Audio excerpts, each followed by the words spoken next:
ഒരാഴ്ചക്കാലം നടന്ന സംഭവവികാസങ്ങളുമായി വാരാന്ത്യ കാഴ്ച. ഏവർക്കും സ്വാഗതം. പ്രതിപക്ഷ ബഹിഷ്കരണത്തിനിടെ കേരള നിയമസഭയിൽ ധനബിൽ പാസാക്കിയതും വാണിജ്യ LPG ഇന്ധന വിലകളിൽ വലിയ കുറവ് രേഖപ്പെടുത്തിയതുമാണ് ഈ ആഴ്ചയിലെ സംഭവവികാസങ്ങൾ. ജനാധിപത്യ പ്രക്രിയയിൽ ഭരണ പ്രതിപക്ഷ തർക്കങ്ങളും ചർച്ചകളും നിയമസഭകളിൽ സ്വാഭാവികമാണ്. എന്നാൽ പ്രതിപക്ഷത്തിന്റെ പൂർണ്ണമായ അഭാവത്തിൽ സർക്കാർ അവതരിപ്പിച്ച ഔദ്യോഗിക ഭേദഗതികളോടെ ധനബിൽ പാസാക്കിയ ചരിത്രപരമായ ഒരു സംഭവവികാസമാണ് കേരള നിയമസഭയിൽ അരങ്ങേറിയത്. ബജറ്റിലെ നികുതി നിർദ്ദേശങ്ങൾ ധനബില്ലിലൂടെ ഒളിച്ചുകടത്തിയെന്ന പ്രതിപക്ഷത്തിന്റെ ഗുരുതരമായ ആരോപണങ്ങളും അതിനെ മുഖ്യമന്ത്രി നൽകിയ കൃത്യമായ മറുപടിയും വീര്യം കുറഞ്ഞ മദ്യവുമായി ബന്ധപ്പെട്ട നയപരമായ വെളിപ്പെടുത്തലുകളും ഈ വിഷയത്തെ രാഷ്ട്രീയ ശ്രദ്ധാകേന്ദ്രമാക്കി മാറ്റി. സഭയിൽ പ്രതിപക്ഷാംഗങ്ങൾ ആരും തന്നെ ഹാജരാകാതിരുന്ന സാഹചര്യത്തിലാണ് ധനബില്ലിലെ വിവിധ വകുപ്പുകളിന്മേൽ വോട്ടെടുപ്പ് നടന്നത്. സർക്കാർ കൊണ്ടുവന്ന ഔദ്യോഗിക ഭേദഗതികൾ ഒന്നൊന്നായി അവതരിപ്പിക്കപ്പെടുകയും അവ സഭ ശബ്ദ വോട്ടോടെ അംഗീകരിക്കുകയും ചെയ്തു. മുഖ്യമന്ത്രിയുടെ വിശദീകരണം കേൾക്കാൻ തയ്യാറാകാതെ പ്രതിപക്ഷം വാക്കൌട്ട് നടത്തുകയായിരുന്നു. മുൻപ് സംസ്ഥാനം ഭരിച്ച ഒരു പ്രതിപക്ഷ നേതൃത്വത്തിന് ബജറ്റിലെ നികുതി നിർദ്ദേശങ്ങളും ഇളവുകളും ഫിനാൻസ് ബില്ലിലാണ് വരിക എന്ന പ്രാഥമിക ജ്ഞാനം ഇല്ലാതെ പോയതിനെ മുഖ്യമന്ത്രി സഭയിൽ പരിഹസിക്കുകയുണ്ടായി. ബജറ്റ് പ്രസംഗത്തിന്റെ സമാപനത്തിൽ തന്നെ നികുതി നിർദ്ദേശങ്ങൾ വ്യക്തമായി പറഞ്ഞിരുന്നതിനാൽ ഒളിച്ചുകടത്തൽ എന്ന ആരോപണം അടിസ്ഥാനരഹിതമാണെന്ന് അദ്ദേഹം പറഞ്ഞു. ഈ ബജറ്റിന്റെ ഏറ്റവും പ്രധാനപ്പെട്ട പ്രത്യേകത രൂക്ഷമായ ധനപ്രതിസന്ധിയിൽ ഉഴലുമ്പോഴും കഴിഞ്ഞ സർക്കാർ വരുത്തിവെച്ച ബാധ്യതകളുടെ വലിയ കടം പേറുമ്പോഴും ജനങ്ങളെ പ്രയാസപ്പെടുത്താതെ ജനങ്ങളുടെ തലയിൽ നികുതി ഭാരം കെട്ടിവെക്കാതെ ഈ ബജറ്റ് അവതരിപ്പിക്കാൻ കഴിഞ്ഞു എന്ന് തന്നെയാണ്. അതിശക്തമായ ടാക്സ് ഡ്രൈവ് നടത്തിയും നേരത്തെ പറഞ്ഞതുപോലെ നല്ല ഫിനാൻസ് മാനേജ്മെന്റ് നടപ്പാക്കിയും ഖജനാവിലെ ചോർച്ച തടഞ്ഞും സമ്പദ് വ്യവസ്ഥയെ ഉത്തേജിപ്പിച്ചു. പണം ഉണ്ടാക്കാൻ കഴിയും എന്നുള്ള ആത്മവിശ്വാസത്തിലാണ് ഗവൺമെന്റ്. ജനങ്ങളുടെ തലയിൽ നികുതി കെട്ടിവെച്ചിട്ടല്ല, അല്ലാതെ പണം ഉണ്ടാക്കി വികസന പ്രവർത്തനങ്ങളും ക്ഷേമ പ്രവർത്തനങ്ങളും നടപ്പിലാക്കാൻ കഴിയും. വളരെ പരിമിതമായ നിർദ്ദേശങ്ങളാണ് ഈ ഫിനാൻസ് ബില്ലിൽ പറയുന്നത്. ഇവിടെ ബഹുമാനപ്പെട്ട പ്രതിപക്ഷ നേതാവ് ഇന്നൊരു പ്രസംഗം നടത്തി. പോകുന്ന വഴിക്ക് വാക്കൌട്ട് പ്രസംഗം. അദ്ദേഹം പറഞ്ഞു, ഈ ഫിനാൻസ് ബില്ലിലെ ഈ വീര്യം കുറഞ്ഞ മദ്യത്തിന്റെ കാര്യം ഒളിച്ചാണ് കടത്തിയത്. അതുകൊണ്ട് ബിസിനസ് അഡ്വൈസറി കമ്മിറ്റിയിൽ ഇരുന്നപ്പോൾ മനസ്സിലായില്ല ഇങ്ങനെ ഒരു ഫിനാൻസ് ബില്ല് വരും, അതിൻ്റെ അകത്ത് ഇതുണ്ടാവുമെന്ന്. സർ, എന്താണ് സർ ബജറ്റ് അവതരിപ്പിച്ചത്? ബജറ്റ് 19/6/2026 അല്ലേ? ഈ മാസം 19-ാം തീയതി. ആ ബജറ്റിലാണ് ഈ നികുതി നിർദ്ദേശം വരുന്നത്. ആ ബജറ്റിലാണ് നികുതി നിർദ്ദേശം വരുന്നത്.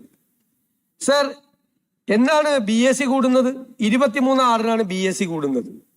അപ്പൊ BSE കൂടി ഫിനാൻസ് ബില്ലിന്റെ കാര്യം നമ്മൾ അവതരിപ്പിക്കുമ്പോൾ ഈ ഫിനാൻസ് ബില്ലിൽ ബജറ്റിലെ നികുതി നിർദ്ദേശം വരുമെന്ന് അറിയാത്ത ആളാണോ 10 വർഷം മുഖ്യമന്ത്രിയായിരുന്ന പ്രതിപക്ഷ നേതാവ്? ആണോ? ബജറ്റിൽ വരുന്ന നികുതി നിർദ്ദേശങ്ങൾ, നികുതി ഇളവുകളും നികുതി നിർദ്ദേശങ്ങളും ഫിനാൻസ് ബില്ലിൽ വരും എന്നറിയാത്ത ഒരാളാണോ 10 വർഷം കേരളം ഭരിച്ചത്? എനിക്ക് അത്ഭുതം തോന്നുന്നു.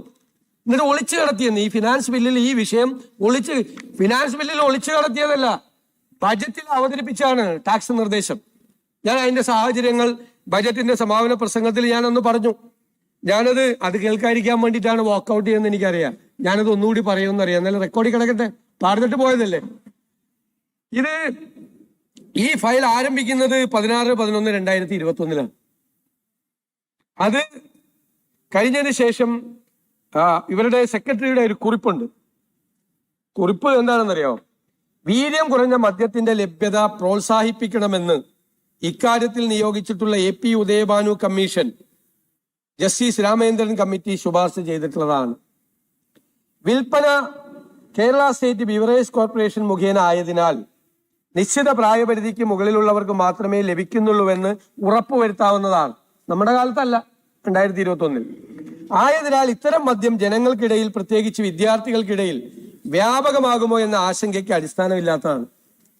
വീര്യമുള്ള മദ്യത്തെ പോലെ ആരോഗ്യത്തെ കൂടുതൽ ഹാനികരമായി ബാധിക്കുമെന്നും കാണുന്നില്ല. ടൂറിസം, IT മേഖലകളിൽ ഉണർവുണ്ടാക്കുന്നതിനും സഹായകരമാണ്. സർ, ഈ നോട്ട് 4-ലെ ഖണ്ഡിക 4 കാണുക. ഇത് പറയാണ്, ബക്കാടി ഇന്ത്യ, SDF ഇൻഡസ്ട്രീസ് എന്നിവ നൽകിയ അപേക്ഷകളും സമാനമായ മറ്റ് അപേക്ഷകളും ഒരുമിപ്പിച്ച് ഖണ്ഡികയിൽ പറഞ്ഞത് പ്രകാരം വീര്യം കുറഞ്ഞ മദ്യത്തിന് വ്യക്തമായ നിർവചനം നൽകി വിശദമായ റിപ്പോർട്ട് അടിയന്തരമായി അവതരിപ്പിക്കുക. നോട്ട് 47 അന്നത്തെ മന്ത്രി എം വി ഗോവിന്ദൻ ചട്ട ഭേദഗതിയുടെ കരട് അംഗീകരിച്ചു. 25/7/2022 നോട്ട് 63 നോട്ട് 70 കരട് ചട്ട ഭേദഗതി സബ്ജക്ട് കമ്മിറ്റിയുടെ പരിശോധനയ്ക്ക് നൽകാനുള്ള അംഗീകാരം എം വി ഗോവിന്ദൻ മന്ത്രിയായിരിക്കുമ്പോൾ നൽകി. ചട്ടം രൂപീകരിക്കേണ്ട സാഹചര്യം വിശദീകരിക്കുന്ന കുറിപ്പ് ആരുടെയാണ്? എം വി ഗോവിന്ദന്റെ കുറിപ്പ്. സബ്ജക്ട് കമ്മിറ്റിക്ക് അയച്ച കുറിപ്പ് ഞാൻ വായിക്കാം. അന്ന് ഉണ്ടായിരുന്നു അതിൽ കമ്മിറ്റിയിൽ. സമൂഹത്തിൽ വർദ്ധിച്ചു വരുന്ന മദ്യാസക്തി കുറച്ചു കൊണ്ടുവരുന്നതിന് ഇപ്പൊ ഞാൻ ഇത് കൊണ്ടുവന്നപ്പോ മദ്യവ്യാപനം ഉണ്ടാവുമെന്ന് പറഞ്ഞ ആളുകളാ. ഇതിൽ എഴുതിയിരിക്കുകയാണ്, സബ്ജക്ട് കമ്മിറ്റിയുടെ നോട്ടിൽ എഴുതിയിരിക്കുകയാണ്, സമൂഹത്തിൽ വർദ്ധിച്ചു വരുന്ന മദ്യാസക്തി കുറച്ചു കൊണ്ടുവരുന്നതിന് മദ്യവർജനത്തിൽ ഊന്നിയ ബോധവൽക്കരണ പ്രവർത്തനങ്ങളാണ് സർക്കാർ നടപ്പിലാക്കി വരുന്നത്. മദ്യനിരോധനം പ്രായോഗികമായി വിജയകരമായി നടപ്പാക്കാൻ കഴിയില്ലെന്ന് അനുഭവങ്ങളുടെ ബോധ്യമായതിന്റെ അടിസ്ഥാനത്തിലാണ് മദ്യവർജനം എന്ന ആശയം കൈക്കൊണ്ടത്. സംസ്ഥാനത്ത് മദ്യനിരോധനം നടപ്പാക്കുന്നത് സംബന്ധിച്ച പഠനം നടത്തിയ ഉദയഭാനു കമ്മീഷൻ വീര്യം കൂടിയ മദ്യം ഘട്ടം ഘട്ടമായി കുറച്ചുകൊണ്ട് വീര്യം കുറഞ്ഞ മദ്യ ഉപയോഗത്തിലേക്ക് ജനങ്ങളെ കൊണ്ടുവരണമെന്ന് ശുപാർശ ചെയ്തിരുന്നു. സംസ്ഥാനത്ത് നിലവിൽ വിൽക്കുന്ന ഇന്ത്യൻ നിർമ്മിത വിദേശ മദ്യത്തിന്റെ വീര്യം 42.86%. ഇതോടൊപ്പം തന്നെ 20% വരെ വീര്യമുള്ള മദ്യം ലഭ്യമാക്കിയാൽ വീര്യം കൂടിയ മദ്യത്തിന്റെ ഉപഭോഗം കുറയ്ക്കാൻ സാധിക്കുമെന്ന് കരുതുന്നു.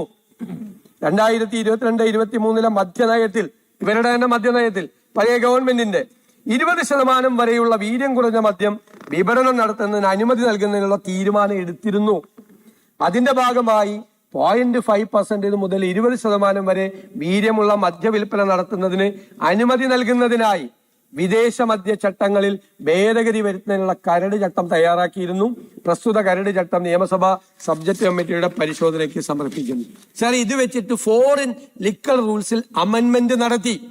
അതേസമയം സംസ്ഥാനത്ത് മദ്യനികുതി വെട്ടിക്കുറച്ച് മദ്യമൊഴുക്ക് വർദ്ധിപ്പിക്കാനുള്ള സർക്കാർ നീക്കത്തിനെതിരെ കടുത്ത പ്രതിഷേധവുമായ പ്രതിപക്ഷം രംഗത്ത് വന്നു. ഭരണമുന്നണിയിലോ പാർട്ടിയിലോ യാതൊരു ചർച്ചയും നടത്താതെയാണ് സർക്കാരിന്റെ ഈ തീരുമാനമെന്ന് പ്രതിപക്ഷം ആരോപിച്ചു. കേരള നിയമസഭയുടെ ചരിത്രത്തിൽ ആദ്യമായാണ് ഇത്തരത്തിലൊരു സംഭവം ഉണ്ടാകുന്നത്. നമ്മുടെ നാട്ടിന് ഏറ്റവും കൂടുതൽ ആപത്ത് വരുത്തത്തക്ക രീതിയിൽ മദ്യവ്യാപനത്തിനുള്ള അവസരമാണ് ഇവിടെ UDF സർക്കാർ ഒരുക്കുന്നത്. കേരളത്തിൽ മദ്യം വ്യാപിക്കാതിരിക്കുന്നതിന് വേണ്ടി കനത്ത നികുതിയാണ് മദ്യത്തിനുമേൽ ചുമത്തിയിരിക്കുന്നത്. ഇവിടെ ഇപ്പോൾ ചെയ്തിരിക്കുന്നത് അങ്ങനെ ചുമത്തിയ മദ്യനികുതിയിൽ 130% ഇളവ് അനുവദിച്ചുകൊണ്ട് പുതിയ രീതിയിൽ മദ്യവ്യാപനത്തിനുള്ള സൗകര്യമാണ് ഒരുക്കുന്നത്. ഇത്തരമൊരു കാര്യം അതീവ ഗൗരവമായി നാടിനെ ബാധിക്കുന്നതും സമൂഹത്തെ ബാധിക്കുന്നതുമായ വിഷയമാണ്. ഏതൊരു ഗവൺമെൻറ്റായാലും ആ ഗവൺമെൻറ്റിന് നേതൃത്വം കൊടുക്കുന്ന കക്ഷിയോ കക്ഷികളോ മുന്നണിയോ സ്വാഭാവികമായും ചർച്ച ചെയ്ത് വ്യക്തത വരുത്തിയതിന് ശേഷമാണ് ഇത്തരമൊരു കാര്യം വേണോ എന്ന് ഭരണം നടത്തുന്നവരുടെ തലത്തിൽ തീരുമാനിക്കുക. നാടിനെ സംബന്ധിച്ചിടത്തോളം ഇക്കാര്യത്തിൽ യാതൊരു സംശയവുമില്ല. കാരണം മദ്യനികുതി കുറച്ച് 130%-ലധികം നികുതി കുറച്ച് നാട്ടിൽ മദ്യമൊഴുക്കുന്നതിനോട് ഈ നാടിൻ്റെ ഭാഗമായുള്ള ആബാലവൃദ്ധം ജനങ്ങളും എതിർക്കും എന്നത് തന്നെയാണ് വ്യക്തം. പക്ഷേ അവരവരുടേതായ കാരണങ്ങളാൽ ഇത്തരമൊരു നികുതി കുറവ് മദ്യത്തിന് വരുത്തണമെന്ന് ഭരിക്കുന്ന കക്ഷിക്കോ മുന്നണിക്കോ തോന്നുന്നുവെങ്കിൽ അത് അവരുടെ തലത്തിൽ ചർച്ച ചെയ്യേണ്ടതാണല്ലോ. ഇവിടെ കാണുന്നത് ഇതേവരെ അത്തരമൊരു ചർച്ച ഇന്ന് കേരളം ഭരിക്കുന്ന UDF നടത്തിയിട്ടില്ല എന്നാണ്. മാത്രമല്ല, എക്സൈസ് വകുപ്പ് കൈകാര്യം ചെയ്യുന്ന മന്ത്രിയുടെ പാർട്ടി, മുഖ്യമന്ത്രിയുടെ പാർട്ടി, ആ പാർട്ടിയും ഇതുമായി ബന്ധപ്പെട്ട് ഒരു ചർച്ചയും നടത്തിയിട്ടില്ല എന്ന് തന്നെയാണ് വ്യക്തമാകുന്നത്. സാധാരണഗതിയിൽ ഇതുപോലൊരു പ്രധാനപ്പെട്ട വിഷയം മുന്നണി തലത്തിലോ പാർട്ടി തലത്തിലോ ചർച്ച ചെയ്യാതെ മന്ത്രിസഭയുടെ മുന്നിൽ പോയിനോ? മന്ത്രിസഭയും അറിയില്ല. ഇതെല്ലാം വിചിത്രമായൊരു കാര്യമാണ്. കേരളത്തിൽ ഇതേവരെ ഇത്തരമൊരു മദ്യ ഒഴുക്കിനുള്ള സാഹചര്യം ഒരു സർക്കാരും ഒരുക്കിയിട്ടില്ല എന്നുള്ളതാണ് നമ്മുടെ അനുഭവം. എന്താണ് ഇത്ര ധൃതി? എന്തുകൊണ്ടാണ് ഇത്ര കടുംപിടുത്തം ഇക്കാര്യത്തിൽ മുഖ്യമന്ത്രിയുടെ ഭാഗത്തുനിന്നുണ്ടായിരിക്കുന്നത്? നേരത്തെ ഈ പ്രശ്നം ചർച്ച ചെയ്തപ്പോൾ അന്ന് മുഖ്യമന്ത്രി വ്യക്തമാക്കിയിരുന്നത് ഞങ്ങൾ രാഷ്ട്രീയ തലത്തിൽ ചർച്ച ചെയ്തതിന് ശേഷം മാത്രമേ ഇതുമായി ബന്ധപ്പെട്ട നടപടികളിലേക്ക് കടക്കൂ എന്നാണ്. നോക്കണം, ഇന്ന് ഫൈനാൻസ് ബില്ല് കേരള അസംബ്ലിയിൽ അവതരിപ്പിക്കുന്നു. ആ ബില്ല് അവതരിപ്പിക്കുന്നത് ഈ ഉദ്ദേശത്തോടെയാണ് എന്ന് കണ്ടുകൊണ്ട് തന്നെ സഖാവ് KN ബാലഗോപാൽ ഒരു ക്രമപ്രശ്നം അസംബ്ലിയിൽ ഉന്നയിച്ചു. അത് ഇതുമായി ബന്ധപ്പെട്ടതാണ്. അതിന് മുഖ്യമന്ത്രി പറഞ്ഞ മറുപടി ഇത് നടപ്പാക്കാൻ പോകുന്നു എന്നുള്ള തരത്തിൽ തന്നെയാണ്. അപ്പോൾ നില വ്യക്തമാണ്. ഏത് എതിർപ്പുണ്ടായാലും ഇത് നടപ്പാക്കണമെന്ന വാശിയിലാണ്. എന്താണ് ഇത്ര വലിയ നിർബന്ധത്തിനും വാശിക്കും ഇടയാക്കിയത്? സാധാരണഗതിയിലുള്ള ഒന്നും അതിന് കാണാനാവില്ല. അവിടെയാണ് അഴിമതിയുടെ പ്രശ്നം വരുന്നത്. എന്താണ് ഈ കാര്യത്തിൽ ഗവൺമെൻറ്റിന് വ്യക്തമാക്കാനുള്ളത് എന്നത് ദുരൂഹമായിട്ടിരിക്കുകയാണ്. തീർത്തും ദുരൂഹമായ സാഹചര്യത്തിലാണ് ഇത്തരമൊരു നടപടിയിലേക്ക് കടന്നിട്ടുള്ളത്. അതുകൊണ്ടാണ് നിയമസഭയിൽ ഈ പ്രശ്നങ്ങളോട് ഒരു മുട്ടാപ്പോക്ക് നയം സ്വീകരിക്കുന്ന മുഖ്യമന്ത്രിയുടെ നയത്തിൽ നിലപാടിൽ പ്രതിഷേധിച്ചുകൊണ്ട് ഞങ്ങൾ സഭ ബഹിഷ്കരിക്കുന്നതിന് ഇടയായത്. കാരണം സഭയുടേതായ രീതിയിൽ അംഗീകരിക്കാൻ, സാധാരണ പാർലമെൻ്ററി നടപടിക്രമങ്ങൾ വെച്ച് അംഗീകരിക്കാൻ തയ്യാറാകുന്നില്ല എന്നതാണ്. എപ്പോഴും നിയമസഭയാണ് ഇത്തരം കാര്യങ്ങളിൽ പരമാധികാരിയായിട്ടുള്ളത്. നിയമസഭ ഇവിടെ ചെയ്തിരിക്കുന്നത് നിയമസഭയിൽ ഇങ്ങനൊരു കാര്യം കൊണ്ടുവന്ന് പിന്നെ എക്സിക്യൂട്ടീവിന് നടപ്പാക്കാനുള്ള അവകാശം കൊടുക്കുകയാണ്. അതിൻ്റെ പിന്നിലുള്ള സംഭവങ്ങൾ വേറെയുണ്ട്.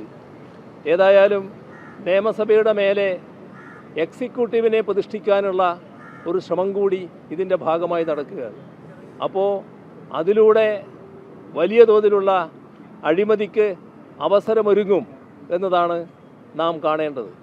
കൃത്യമായ മദ്യത്തിൽ എപ്പോഴും ലേലം വിളിയാണല്ലോ നമ്മൾ കാണാറുള്ളത്. അതുമായി ബന്ധപ്പെട്ട കാര്യങ്ങൾ നമ്മുടെ നാട്ടിൽ വ്യാപകമാകാൻ പോകുന്നു എന്നതാണ്. അഴിമതിയുടെ തുടക്കം കുറിക്കുകയാണ്. തുടക്കത്തിൽ തന്നെ വൻ അഴിമതിയുമായിട്ടാണ് ആരംഭിക്കുന്നത് എന്നതാണ് ഞങ്ങൾ ഇത്തരമൊരു പ്രതിഷേധ രീതി സ്വീകരിക്കാൻ ഇടയാക്കിയത്. രാജ്യത്തെ ഹോട്ടലുകൾക്കും ചെറുകിട വ്യാപാരികൾക്കും വലിയ ആശ്വാസമേകി വാണിജ്യ LPG സിലിണ്ടറുകളുടെ വിലയിൽ വലിയ കുറവ് രേഖപ്പെടുത്തിയിരിക്കുന്നതാണ് ഈ ആഴ്ചയിലെ പ്രധാന വാർത്തകളിലൊന്ന്. പൊതുമേഖലാ എണ്ണ കമ്പനികൾ 19 കിലോഗ്രാം വാണിജ്യ സിലിണ്ടറിന്റെ വിലയിൽ 183 രൂപ 50 പൈസയാണ് കുറച്ചത്. ഇതോടെ കൊച്ചിയിൽ പുതുക്കിയ വില 2930 രൂപയും ഡൽഹിയിൽ 2936 രൂപയുമായി മാറി.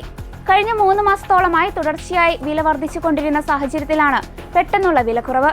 കുടിയേറ്റ തൊഴിലാളികൾ ഉൾപ്പെടെയുള്ളവർ വ്യാപകമായി ഉപയോഗിക്കുന്ന 5 കിലോയുടെ മിനി സിലിണ്ടറിന്റെ വിലയും 13 രൂപ മുതൽ 69 രൂപ വരെ കുറവ് രേഖപ്പെടുത്തിയിട്ടുണ്ട്. എന്നാൽ സാധാരണക്കാരായ ജനങ്ങൾ ഉപയോഗിക്കുന്ന ഗാർഹിക ആവശ്യങ്ങൾക്കുള്ള LPG സിലിണ്ടറുകളുടെ വിലയിൽ ഇത്തവണ യാതൊരു മാറ്റവും വരുത്തിയിട്ടില്ല. LPGക്ക് പുറമെ വ്യോമയാന മേഖലയ്ക്കും ഇന്ധനവിലയിൽ ആശ്വാസവാർത്തയുണ്ട്. ആഭ്യന്തര വിമാനങ്ങൾക്കുള്ള ഇന്ധനവിലയിൽ ലിറ്ററിന് 5 രൂപയുടെ കുറവ് വരുത്തിയതോടെ പുതിയ നിരക്ക് ലിറ്ററിന് 110 രൂപയായി മാറി. ഇന്ധന വിപണിയിലെ മറ്റൊരു പ്രധാന മാറ്റം രാജ്യത്തെ ഏറ്റവും വലിയ സ്വകാര്യ ഇന്ധന റീറ്റെയിലറായ നയാര എനർജി പെട്രോൾ, ഡീസൽ വിലകളിൽ കുറവ് വരുത്തി എന്നതാണ്. രാജ്യത്തുടനീളമുള്ള നയാരയുടെ 7000-ലധികം പെട്രോൾ പമ്പുകളിൽ പെട്രോളിന് ലിറ്ററിന് 5 രൂപയും ഡീസലിന് ലിറ്ററിന് 3 രൂപയും കുറച്ചിട്ടുണ്ട്. ഇതോടെ ഡൽഹിയിൽ നയാരയുടെ പെട്രോൾ വില 105 രൂപയും 71 പൈസയും ഡീസൽ വില 94 രൂപയും 31 പൈസയുമായി. 2 വർഷത്തിന് ശേഷമാണ് ഇന്ത്യയിലെ ഒരു ഇന്ധന വിതരണ കമ്പനി ഇത്തരമൊരു വിലക്കുറവ് നടപ്പാക്കുന്നത്. എന്നാൽ പൊതുമേഖലാ എണ്ണ കമ്പനികൾ പെട്രോളിന്റെയും ഡീസലിന്റെയും വിലയിൽ നിലവിൽ മാറ്റങ്ങളൊന്നും പ്രഖ്യാപിച്ചിട്ടില്ലെങ്കിലും സ്വകാര്യ കമ്പനികളുടെ ഈ നീക്കം പൊതുമേഖലാ കമ്പനികളിലും വില കുറയ്ക്കാനുള്ള സമ്മർദ്ദം ശക്തമാക്കുന്നുണ്ട്. എന്തുകൊണ്ടാണ് പെട്ടെന്ന് ഈ വിലക്കുറവ് ഉണ്ടായത്? ആഗോള വിപണിയിലുണ്ടായ വലിയ മാറ്റങ്ങളാണ് ആഭ്യന്തര വിപണിയിലും പ്രതിഫലിച്ചത്. ഏപ്രിൽ മാസത്തിലെ ഉയർന്ന നിരക്കിൽ നിന്നും ബ്രെന്റ് ക്രൂഡ് ഓയിൽ വില ഏകദേശം 42% കുറഞ്ഞ് ബാരലിന് $73 താഴേക്ക് എത്തിയിരിക്കുകയാണ്. ഇതിന് പ്രധാനമായും 4 കാരണങ്ങളാണുള്ളത്. US ഇറാൻ സംഘർഷങ്ങളെ തുടർന്ന് ലോകത്തിലെ ഏറ്റവും പ്രധാനപ്പെട്ട എണ്ണക്കടത്ത് പാതയായ ഹോർമുസ് കടലിടുക്ക് മുൻപ് അടച്ചിട്ടിരുന്നു. ഇത് ക്രൂഡ് ഓയിൽ വില ബാരലിന് $126 വരെ ഉയർത്തി. എന്നാൽ അടുത്തിടെയുണ്ടായ താൽക്കാലിക സമാധാന കരാറുകളെ തുടർന്ന് ഈ പാത വീണ്ടും തുറക്കുകയും കപ്പൽ ഗതാഗതം സാധാരണ നിലയിലാവുകയും ചെയ്തത് എണ്ണ ലഭ്യത ഉറപ്പാക്കി. ലോകത്തിലെ ഏറ്റവും വലിയ എണ്ണ ഇറക്കുമതിക്കാരായ ചൈനയിൽ സാമ്പത്തിക മന്ദഗതി കാരണം എണ്ണ ഇറക്കുമതിയിൽ 40% വരെ കുറവുണ്ടായി. ഒപ്പം ഇലക്ട്രിക് വാഹനങ്ങളുടെ വർദ്ധിച്ചു വരുന്ന ഉപയോഗവും എണ്ണയുടെ ആവശ്യകത കുറച്ചു. അമേരിക്ക, ഗയാന, ബ്രസീൽ തുടങ്ങിയ നോൺ ഒപെക് രാജ്യങ്ങളിൽ നിന്നുള്ള എണ്ണ ഉൽപാദനം വലിയ രീതിയിൽ വർദ്ധിച്ചതും വിപണിയിൽ വിതരണം കൂടാൻ കാരണമായി. വിലക്കയറ്റം തടയാൻ വികസിത രാജ്യങ്ങൾ തങ്ങളുടെ പക്കലുണ്ടായിരുന്ന അടിയന്തര എണ്ണ ശേഖരണത്തിൽ നിന്നും ദശലക്ഷക്കണക്കിന് ബാരൽ എണ്ണ വിപണിയിലേക്ക് എത്തിച്ചതും ക്ഷാമം പരിഹരിക്കാൻ സഹായിച്ചു. ഇന്ത്യയെ പോലെ 85%-ലധികം എണ്ണയും ഇറക്കുമതി ചെയ്യുന്ന രാജ്യത്തിന് അന്താരാഷ്ട്ര വിപണിയിലെ ഈ വിലയിടിവ് വലിയൊരു സാമ്പത്തിക ആശ്വാസമാണ് സമ്മാനിക്കുന്നത്. ഇതോടെ വാരാന്ത്യ കാഴ്ച പൂർണ്ണമാകുന്നു. അടുത്ത ആഴ്ച വീണ്ടും കാണാം.